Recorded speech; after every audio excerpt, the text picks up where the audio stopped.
कैसे हैं आप लोग। मैं आशा करता हूं आप लोग बहुत अच्छे होंगे। यदि आप भी 12th में हैं और 2025 में यदि आप बोर्ड के एग्ज़ाम देने वाले हैं, आप बिल्कुल केमिस्ट्री की चिंता नहीं करें।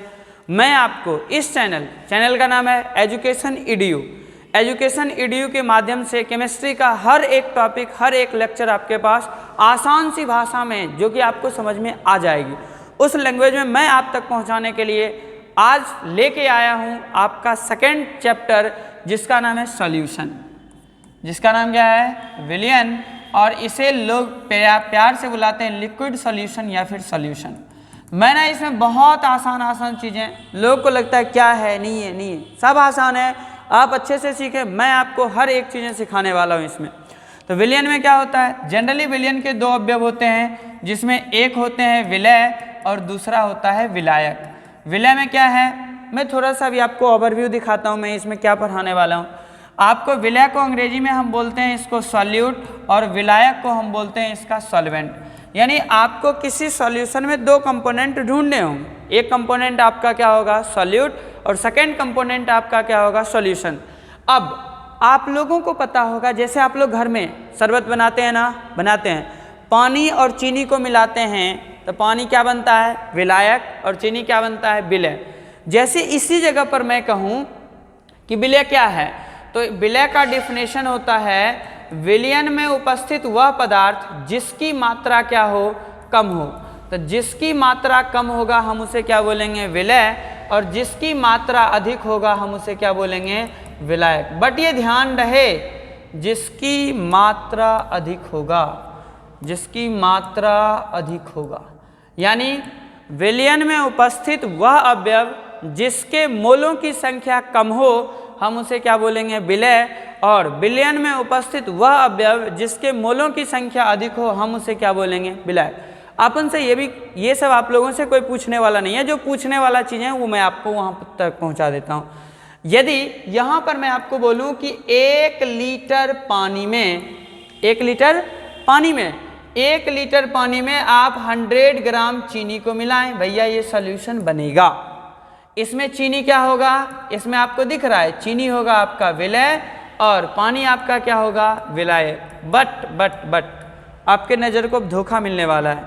1 लीटर पानी में मैं बोलूँ 5 केजी चीनी को आप घुलाएं, आपको ऐसा लगेगा ये चीनी क्या होगा? विलायक, और पानी क्या होगा? विलय।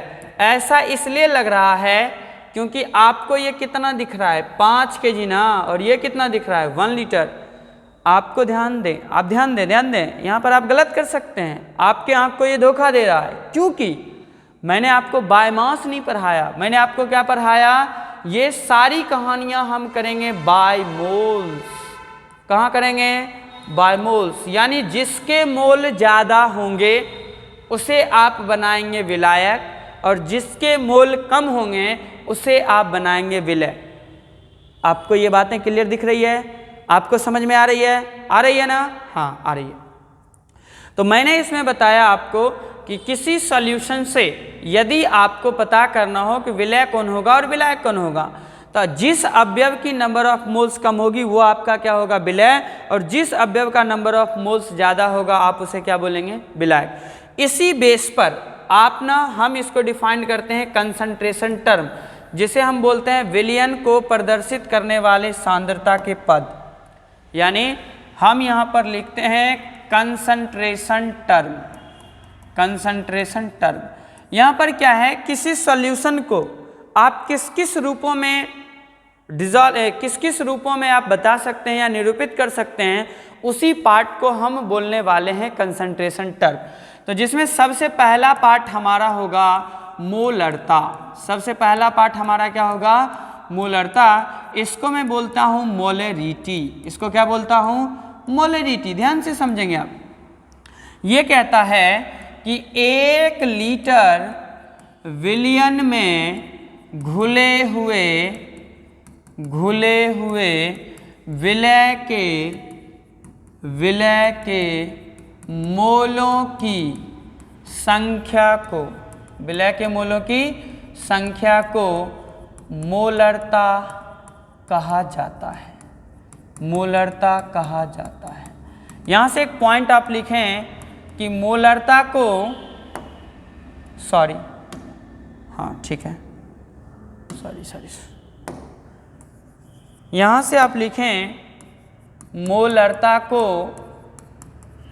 कैपिटल M से निरूपित किया जाता है, निरूपित किया जाता है। आप ध्यान दें, अब आपको यहाँ से लिखना होगा मोलरता, तो आप लिखेंगे मोलरता बराबर, ध्यान दें, 1 लीटर का रहा है ना, में मतलब जिसमें होगा वो नीचे, तो 1 लीटर कहेगा तो भैया नीचे में होगा विलयन का आयतन, विलयन का क्या होगा, आयतन। अब कर रहा है 1 लीटर विलयन में घुले हुए विलय के मोलों की संख्या, तो ये होगा विलय के मोलों की संख्या। विलय के मोलों की संख्या बटे विलयन के आयतन को हम क्या बोलते हैं, मोलरता। मोलरता को डिनोट करते हैं कैपिटल M से, तो M बराबर विलय के मोल की संख्या हो जाएगा N, अब विलयन का आयतन हो जाएगा V। यहाँ से आप इसे क्या लिखेंगे, M बराबर N/V। मैं आपको यदि मोलरता की इकाई बताऊं तो आप यहाँ से लिखेंगे यूनिट ऑफ M बराबर क्या बनेगा, यूनिट ऑफ N बटा यूनिट ऑफ V। ध्यान दें आप, N को किस में मापते हैं, मोल में, और V को किस में मापते हैं, लीटर में। तो मोलरता की जो यूनिट होगी वो हो जाएगी मोल पर लीटर, और इसी को आप डिनोट करते हैं कैपिटल M से। और किसी विलयन की जो सांद्रता होती है वह उसकी मोलरता के इक्वल होती है, जैसे कि मैंने आपको रासायनिक बल गतिकी केमिकल काइनेटिक्स में सिखाया था, आप याद करेंगे। अब यह हो गया कंसंट्रेशन का फर्स्ट टर्म जिसको हम बोलते हैं मोलरता। कंसंट्रेशन का सेकेंड टर्म जिसे हम बोलते हैं मोललता, जिसे मैं क्या बोलता हूँ, मोललता। इसको अंग्रेजी में हम बोलते हैं मोलैलिटी। मोलैलिटी, मोलैलिटी क्या होगा, तो ध्यान से समझें। मोलैलिटी होगा कि 1 केजी विलायक में, 1 केजी विलायक में घुले हुए 1 केजी विलायक में घुले हुए विलय के मोलों की संख्या को उस विलयन की मोललता कही जाती है, उस विलयन की मोललता कही जाती है। ध्यान दें, जैसे मैंने वहाँ पर मोलरता को कैपिटल M से डिनोट किया था, यहाँ मैं लिख रहा हूँ कि मोललता को स्मॉल m से, सॉरी, स्मॉल m से निरूपित किया जाता है। आप ध्यान दें, निरूपित किया जाता है।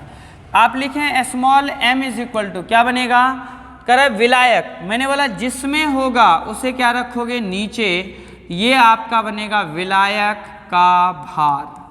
और आप ध्यान रखें केमिस्ट्री में भार और द्रव्यमान दोनों सेम होते हैं, और ऊपर में हो जाएगा आपका विलय के मोलों की संख्या। ध्यान दे m मतलब मोलैलिटी, विलय के मोल की संख्या को n, अब विलायक का भार क्या हो जाएगा W।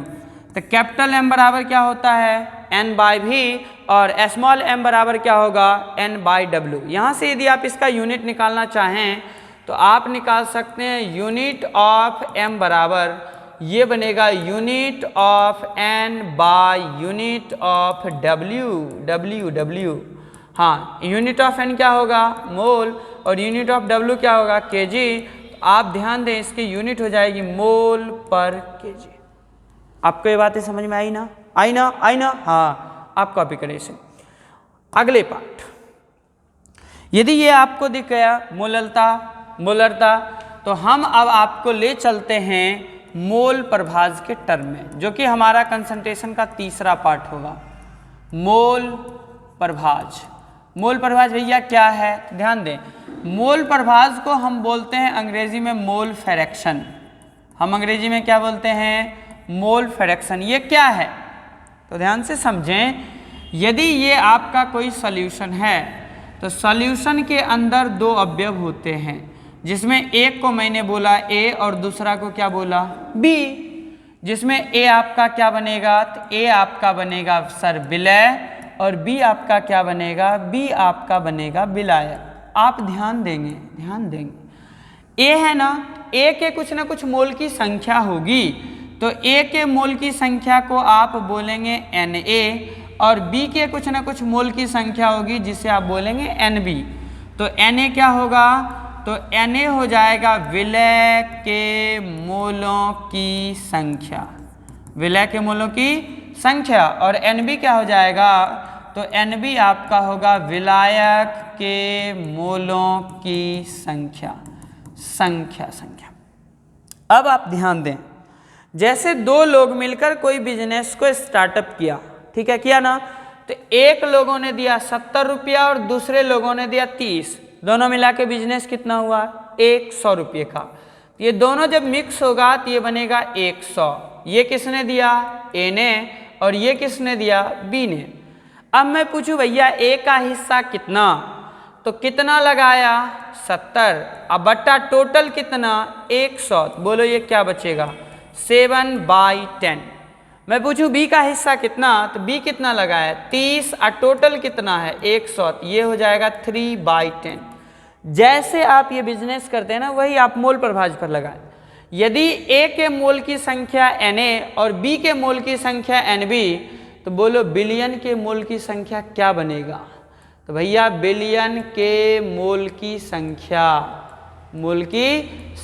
देखें, बिलियन के मोल, बिलियन में दो ही कंपोनेंट होते हैं ना, एक विलय और दूसरा विलायक, तो आप लिखेंगे Na प्लस Nb। अच्छा, इन टोटल टर्म को आप n टोटल बोल दें, तो n टोटल बराबर क्या होगा Na प्लस Nb। अब ध्यान रहे, आप मोल प्रभाज को डिनोट करते हैं जाय से। किससे डिनोट करते हैं, जाय। आप इसे x पढ़ेंगे, ये मैं भी जानता हूं और आप भी जानते हैं, बट ये एक्चुअल जाय होता है। आप x भी बोल लें, कोई दिक्कत नहीं है। मोल प्रभाज को आपको डिनोट करना है x से। अब a का जो हिस्सा होगा उसे आप क्या बोलेंगे XA, और b का जो हिस्सा होगा उसे आप क्या बोलेंगे XB।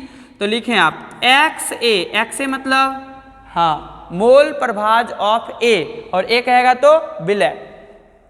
तो विलय का जो मोल प्रभाज होगा, तो विलय के मोल की संख्या कितना Na बटा कुल मोल की संख्या कितना Na प्लस Nb। ये फार्मूला नंबर 1। अब मैं यदि पूछूं कि ये कितना परसेंट है, तो लिखोगे परसेंटेज जाए बराबर Na upon Na plus Nb into 100। ये आपका बना एक कंपोनेंट सॉल्यूट के लिए। ठीक इसी तरह से आप जब सेकेंड कंपोनेंट निकालना चाहें, आपकी मर्जी हो, मैं आपके सामने दिखाता हूँ। सेकेंड कंपोनेंट आपका बनेगा B, और मोल फ्रैक्शन ऑफ B क्या होगा, इसके लिए मैं आपको अब दिखाने आया हूँ। देखें ध्यान से देखें, सतर्क रहें, आपकी आंखें कभी भी धोखा खा सकती है। मोल फ्रैक्शन ऑफ यदि मैं B लिखूँ, तो मोल फ्रैक्शन ऑफ B क्या होगा जाय B इज इक्वल टू बनेगा Nb upon Na plus Nb। यदि मैं इसी को परसेंटेज टर्म में ले जाऊं, तो परसेंटेज जाय B बराबर ये बनेगा Nb upon Na plus Nb into ये हो जाएगा आपका 100। फिर से आप ध्यान दें, जिसका मोल फ्रैक्शन कहेगा उसको रखना है ऊपर, अब बट्टा क्या करना है टोटल।